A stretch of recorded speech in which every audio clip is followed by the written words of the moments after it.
NCP বলতে চাই, নতুন দল জুলাই বিপ্লবের অগ্নি কণ্ঠস্বর আপনারা। আমার বাচ্চার যে বয়স, আপনার সেই বয়স। দল করেন, প্রতীক নেন, রেজিস্ট্রেশন হোক, নির্বাচনের লড়াই রমজানের আগে হবে। তার আগে কেমনে বলেন 200 সিট আপনি পাবেন? কিসের ইঙ্গিত?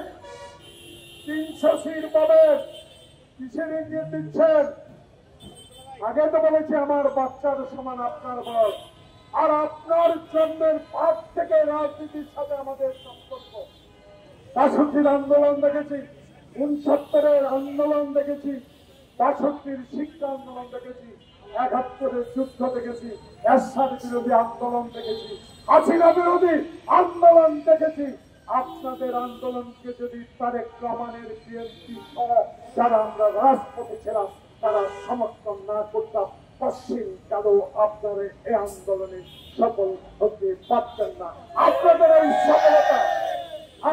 এই সফলতাকে আমরা অস্বীকার করি না, কিন্তু কথাবার্তাগুলো যেন সুন্দর হয়। কারণ আমাদের দল বলেছে আসুন রাজনীতি করেন, ক্ষমতায় বসেন, যদি জনগণ ভোট দেয়। হাসিনার মতো দিনের ভোট রাতে করে মরা ব্যক্তির ভোট দিয়ে 10টা হুন্ডা গুন্ডা দিয়ে নির্বাচন কেন্দ্র দখল করে ক্ষমতা পাওয়ার আশা আর বাংলাদেশে কোনদিনও করবে না।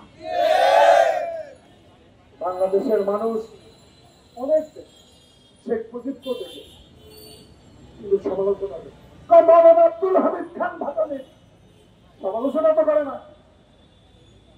সমালোচনার ব্যক্তি বিধায় আপনি সমালোচিত হন।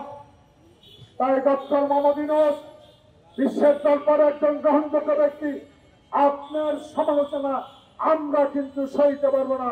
কারণ পৃথিবীর ইতিহাসে আপনি এমন একটি উপহার আমাদের জন্য নিয়ে আসছেন, যে উপহার দিয়ে আমরা গর্বিত।